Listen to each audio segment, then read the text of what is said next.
of this and show you how flexible he is also by scratching right up to the very tip of his nose using those claws. Good, Mitchie. Now, while those front flippers don't have the same claws, they're just as useful for grooming, because being very large, very flexible and rubbery, a seal's front flip has come in perfect as a great little face washer.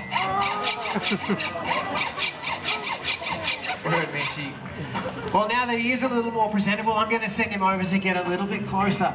And when he arrives, I want you to pay particular attention to something. I want you to check out his whiskers, because he's about to show you all just how much control he has over them.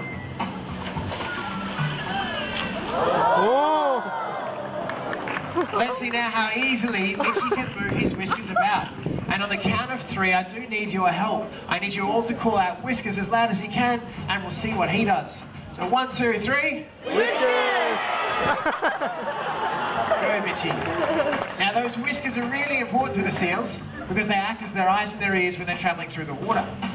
Now at the base of each whisker there's a group of nerve endings, and these nerve endings can pick up on sound vibrations. It's what allows seals to find their way through dark, murky water and track down fish. Now the only way we can really demonstrate this is by getting Mitchie to balance a ball. With the ball in his nose, his whiskers wrap up underneath it. Now they're not strong enough to hold the ball or support the ball.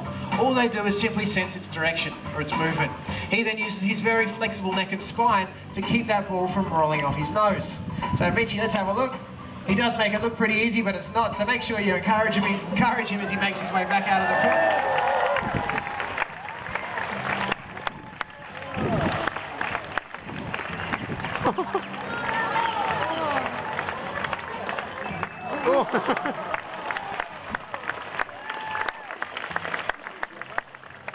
Now those whiskers work so well at sensing the ball's movement, he can balance it. In fact, even with a little bit of a spin on it, he can catch it again as well. Ah, great stuff, Mitchie.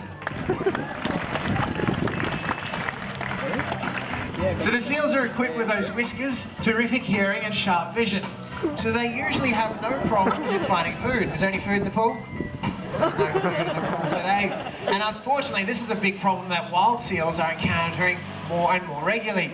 You see, around 3/4 of the world's fishing stocks have been depleted, which means animals like the seals are running out of food. And this is where we can all make a difference. If you do buy seafood, it's simply a matter of asking when you buy it, is it coming from a sustainable source? Ensuring that we only purchase sustainable seafood means that we'll have a fishing industry that can support our consumption, and it also means that the animals that rely on it for their survival will be around for many years to come.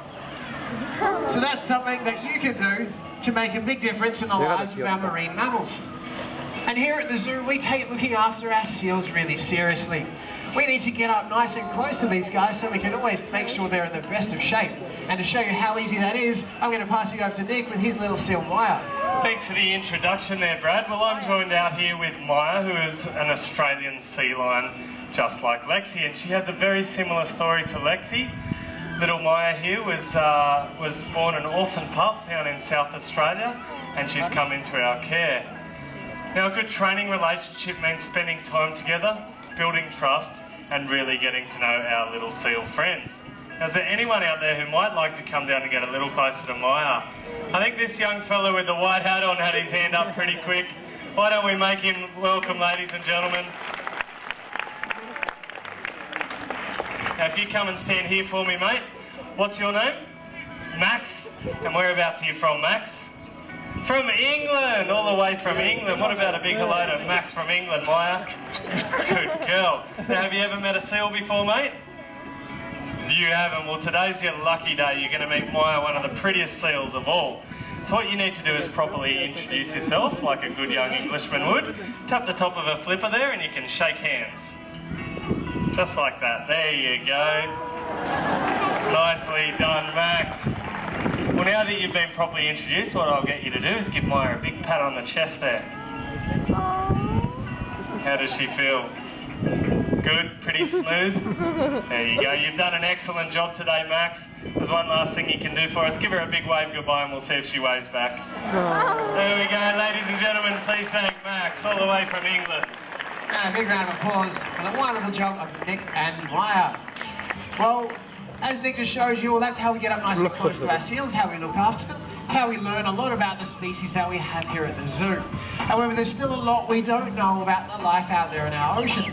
And there's a lot of common misconceptions out there, especially about animals like the seals. One of those is that they're lazy animals, and all they do is eat and sleep. So you're a big crowd, let's do a quick survey. Put your hands up if you're one of those people who think seals are just lazy animals. There's a few hands going up. Well, that would be an easy mistake to make.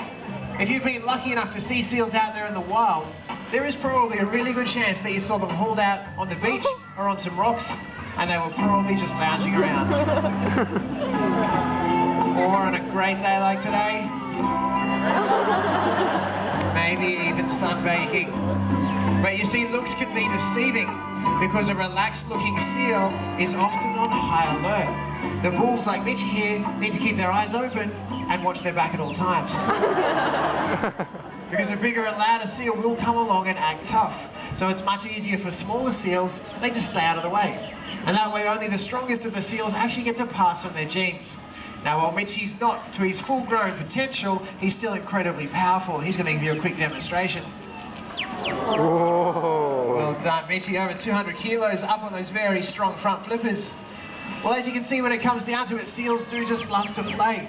And it's when you see a group of seals that play together that you get a good sense of how perfectly designed they are for life in the water. These underwater acrobats are beautifully streamlined, they're lightning fast and very, very strong. And here comes Mitchie with another demo. Showing you how fast, flexible and agile these seals are even in mid-flight. And being able to change direction mid-flight is a great way of evading some of those predators we spoke about earlier. Well, Mitchie's going to make his way back onto stage because he's got another behaviour he wants to show you. It's something that he's just learning how to do. Now, to be able to show this to you, though, I do need a trainer, someone who can help me out. So we're a bit short-staffed today. I need someone who of a particular height who doesn't mind perhaps getting a little bit wet today. We've got lots and lots of hands going up. I tell you what, there's a very excited arm waving up the back here. Lexi, come on down. Have a round of applause for my volunteer.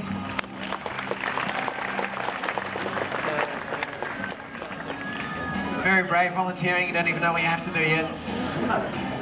Just come on down to the front windows for me. What Mitchie is learning how to do is what we call a high bow, or a high jump. We're hoping he's going to make it to this buoy above the pool here. It's a pretty big jump for a really heavy animal, but we'll see what happens. So what I need you to come over this way a bit for me.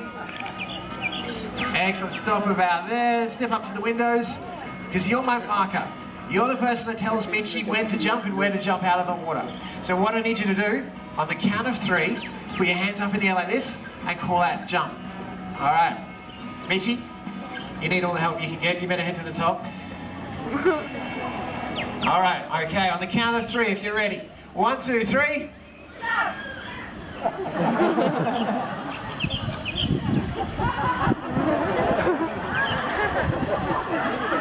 Did you hear anything?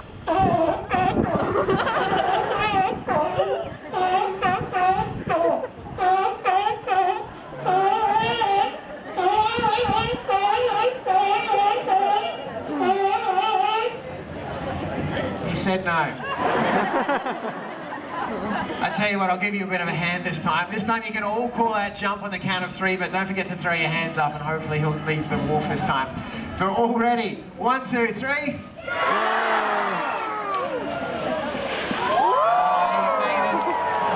And a bit of a free shout. Have a big round of applause for my volunteer. And of course, Mitchie.